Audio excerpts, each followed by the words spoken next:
এই ভারতীয় জঞ্জাল পার্টি সংখ্যালঘু বলতে শুধু মুসলমান এমন বিষয় নয়। বাংলা যা করে সারা ভারতবর্ষ তার একযুগ করে ভাবে, এটা ভাবতে হবে। মমতা বন্দ্যোপাধ্যায় এটা হিন্দু মুসলমান খ্রিস্টান বৌদ্ধ খ্রিস্টান বিষয় নয়, এটা উন্নয়নের ব্যাপার। নমস্কার, আপনারা দেখছেন গল্পগুজব প্রেজেন্টিং বাই এইচপিআর নিউজ। আমি সুপর্ণা, আর আজ আমাদের সাথে রয়েছেন রানাঘাট 1 নম্বর ব্লক তৃণমূল কংগ্রেসের ভাইস প্রেসিডেন্ট ও বিশিষ্ট সমাজসেবী কিশোর বিশ্বাস মহাশয়। নমস্কার দাদা। নমস্কার কিশোর দা, আজ এই এপিসোডে আমরা সব রকম বিষয় নিয়ে খোলামেলা আলোচনা করব। কৃষকদের কাছে আমার প্রথমেই প্রশ্ন, যে আমরা সকলেই জানি যে কেন্দ্রীয় সরকার ওয়াকফ বিলের সংশোধনী পাশ করিয়েছেন। তার প্রতিবাদে পশ্চিমবঙ্গের কিছু সংখ্যালঘু মুসলিম সম্প্রদায়ের মানুষ প্রতিবাদী আন্দোলন শুরু করেছে, যা ইতিমধ্যেই আমরা মুর্শিদাবাদের একটি দৃষ্টান্ত আমরা দেখেই ফেলেছি। আপনার কি মনে হয় এই বিষয়ে রাজ্য সরকার কি সম্পূর্ণভাবে দায়ী? সর্বপ্রথম প্রণাম এবং নমস্কার জানাই এইচপিআর নিউজকে আমাকে এখানে ডাকার জন্য, এবং নমস্কার জানাই প্রতিনিধিকে এইচপিআর এর। ব্যাপারটা হচ্ছে যে প্রশ্নটা করা হলো ওয়াকফ বিল আর সংখ্যালঘু। সংখ্যালঘুটা কি? সংখ্যালঘু কারা? সংখ্যালঘু এই ভারতবর্ষে হিন্দু বৌদ্ধ খ্রিস্টান শিখ দিশাই সর্বজাতির বসবাস। সংখ্যালঘু বলতে শুধু মুসলমান এমন বিষয় নয়। সংখ্যালঘু খ্রিস্টান আছে, সংখ্যালঘু শিখ আছে, দিশাই আছে। তাহলে বারবার আমরা বিভিন্ন সংবাদ মাধ্যমেও দেখতে পাই যে সংখ্যালঘু মুসলিম। এটা হচ্ছে গভীর একটা ষড়যন্ত্র, গভীর চক্রান্ত।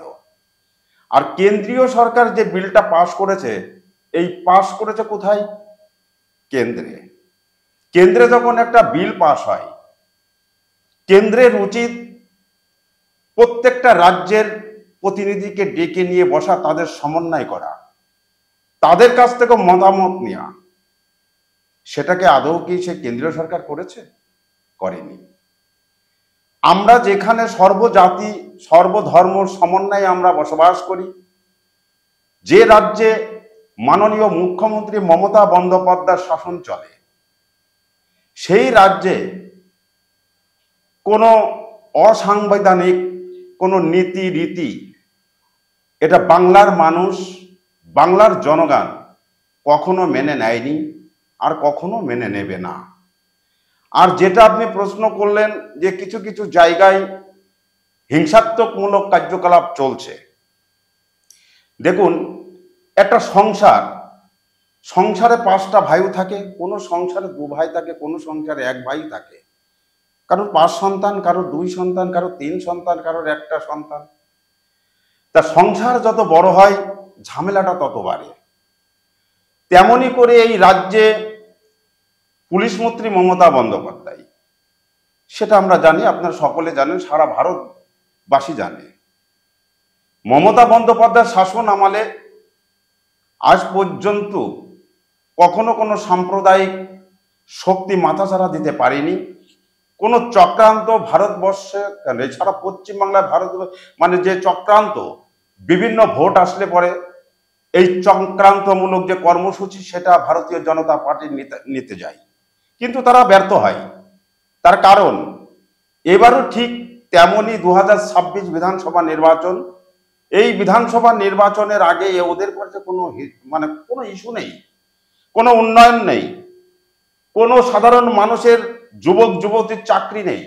ওরা যখন ক্ষমতায় এসেছিল বলেছিল যে আমরা যদি ক্ষমতায় আসি ভারতবর্ষে বছরে 2 কোটি বেকার যুবক যুবতী আমরা কর্মসংস্থান করে দেব।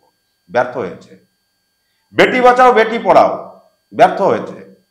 একের পর এক যখন ব্যর্থতা স্বীকার করে নিয়েছে ভোটের মাধ্যম দিয়ে, গণতান্ত্রিক রায়ের মাধ্যম দিয়ে তারা ব্যর্থতা স্বীকার করেছে। এখন 26 সাল টার্গেট হচ্ছে বাংলা। আপনারা দেখেছেন যেটা দিল্লি বিধানসভা নির্বাচন হয়েছে, সম্পূর্ণ কারচুপির নির্বাচন।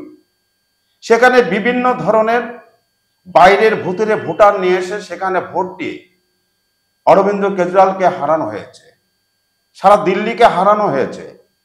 এটা দিল্লিকে শুধু হারানো হয়নি, সাধারণ মানুষকে হারানো হয়েছে। তেমনি করে ওরা একটা ইস্যু ওরা একটা প্ল্যান চক্রান্ত ওরাও এই বাংলার উপর করছে, সেটা মমতা বন্দ্যোপাধ্যায়ের সৈনিক যারা আছে, আমরা যারা মমতা বন্দ্যোপাধ্যায়ের সৈনিক, দিন রাত 24 ঘন্টা মমতা বন্দ্যোপাধ্যায়ের হয়ে আমরা কাজ করি, মানুষের পাশে থাকি, দিন রাত মানুষের জন্য আমরা পরিশ্রম করে যাই।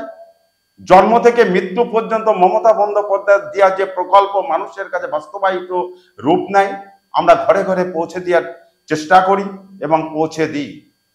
সেটাকেই একটা এই ভারতীয় জঞ্জাল পার্টি, যার নাম ভারতীয় জনতা পার্টি, বিজেপি সরকারে আছে, কেন্দ্রীয় সরকারে বিজেপি আছে, নরেন্দ্র মোদীর শাসন। সেই নরেন্দ্র মোদী চাইছে এখন 2026-কে টার্গেট করে বিভিন্ন সাম্প্রদায়িক দাঙ্গা, এ বিল সে বিল, বিভিন্ন ধরনের ওরা এই চক্রান্তগুলো করতে থাকবে।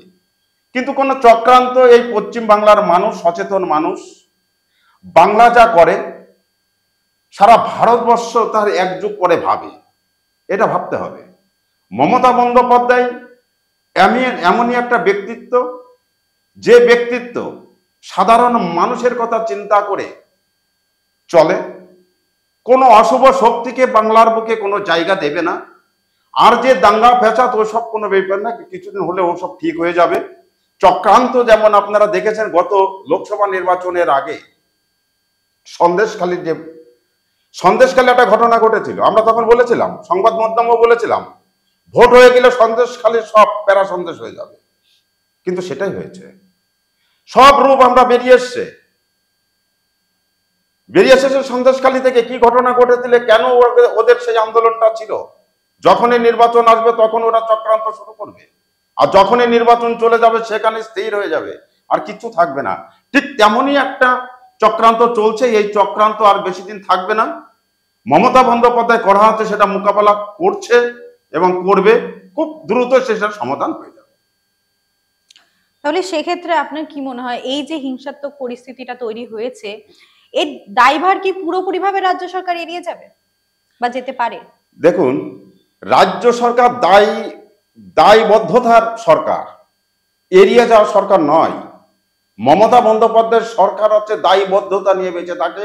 দায়বদ্ধতা, মানুষের দায়বদ্ধতা যদি ঘাড়ে না থাকে, মানুষের কাজ করা যায় না।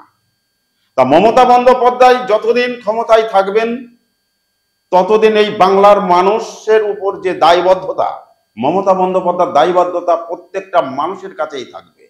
কখনো সে দায়বদ্ধতা এড়িয়ে যায়নি, আর কখনো দায়বদ্ধতা এড়িয়ে যেতে পারে না মমতা বন্দ্যোপাধ্যায়, এটা আমাদের দীর্ঘ বিশ্বাস। সে অভিভাবক আমাদের নয়।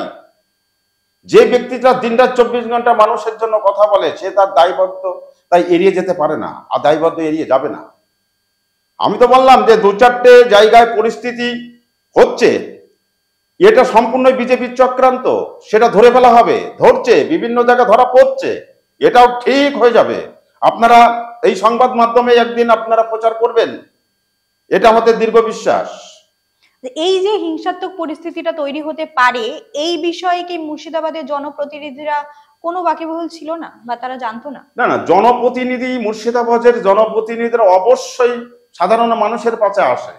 যে প্রতিনিধিত্ব যারা বিধায়ক আছেন ওখানে, পঞ্চায়েত সমিতি সভাপতি, মেম্বার থেকে শুরু করে জেলা পরিষদ আছে মুর্শিদাবাদে, সবাই ঝাঁপিয়ে পড়েছেন যে কিভাবে এটাকে ক্যাপচার করা যায়, এই চক্রান্ত কিভাবে অবহিত করা যায়, তারা চেষ্টা চালাচ্ছেন।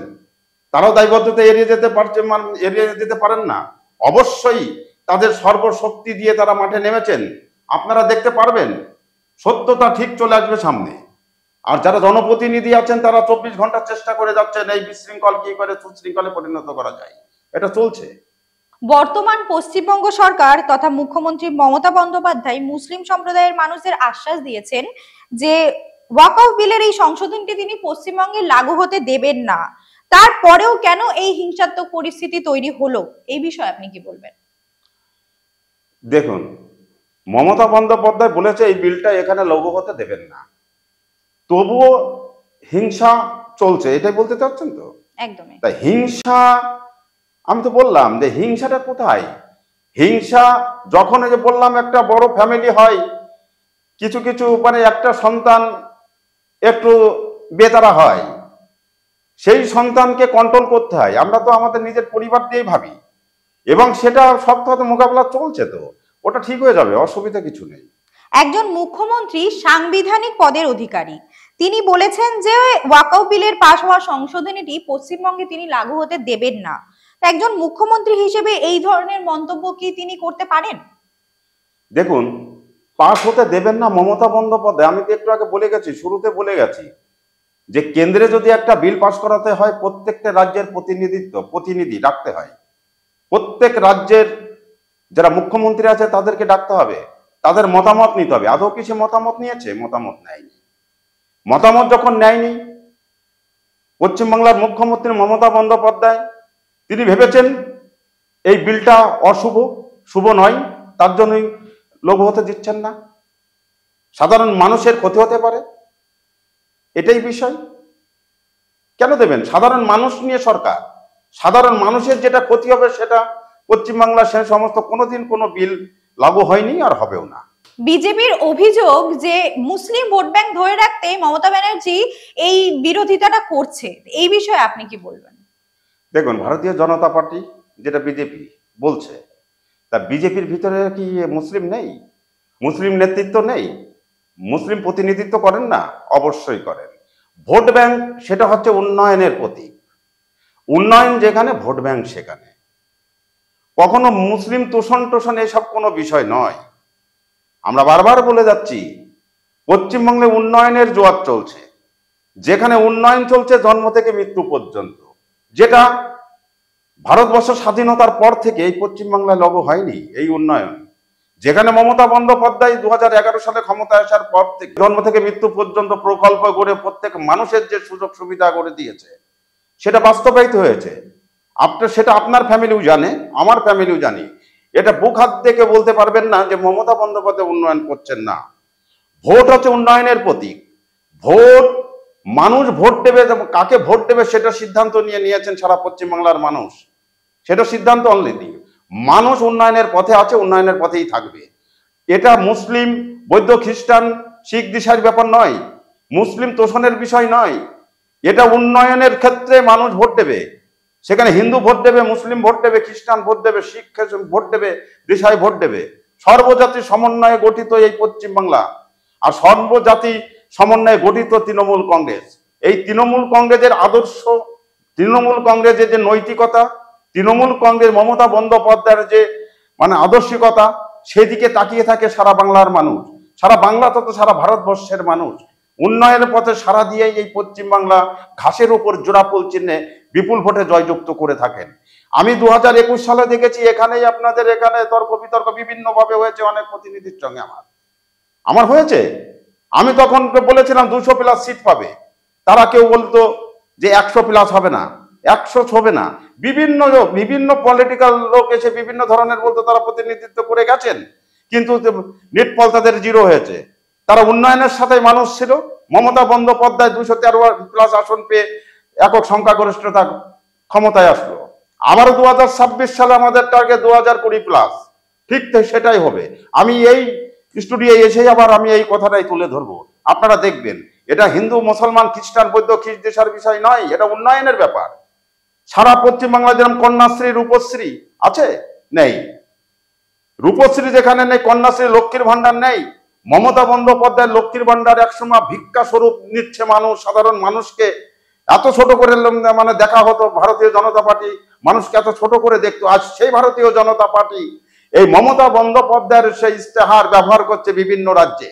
আপনারা অলরেডি দেখেছেন, আপনারা যে মহারাষ্ট্র দেখেছেন, তারা যে মিথ্যা কথা বলেছিল যে আমরা এই লক্ষ্মীর ভান্ডার ওখানে 1000 টাকা দেয়, আমরা এখানে 2200 টাকা দেবো, কিন্তু ক্ষমতায় আসার পরে সেটা কিন্তু বাদ হয়ে গেছে। দিল্লিতে বলেছিল, দিল্লিতে ক্ষমতায় আসার পরে সেটা কিন্তু বাদ হয়ে গেছে, সেই বিল নেই।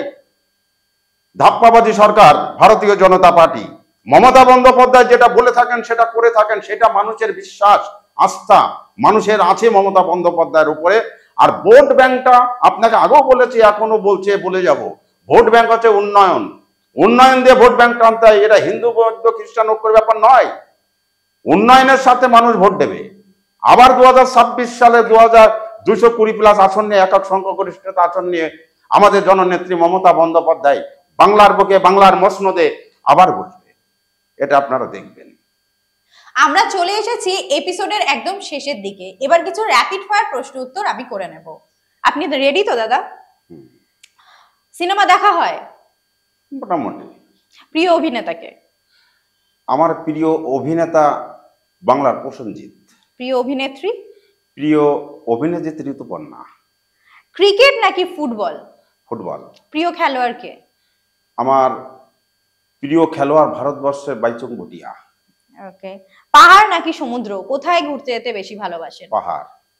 রাজনীতির দিকে যদি যাই, আপনার মতে বাংলার এখনো পর্যন্ত শ্রেষ্ঠ মুখ্যমন্ত্রী কে?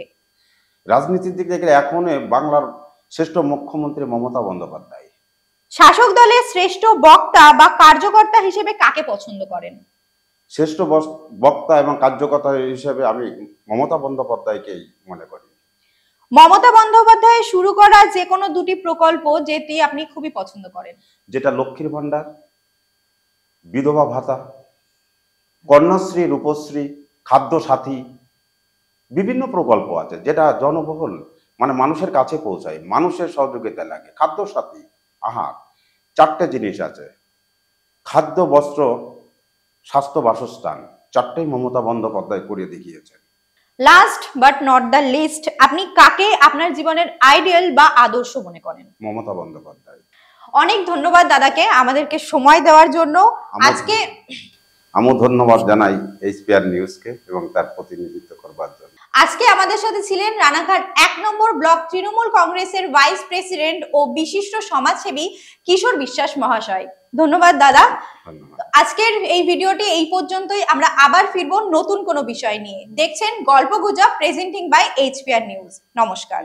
নমস্কার।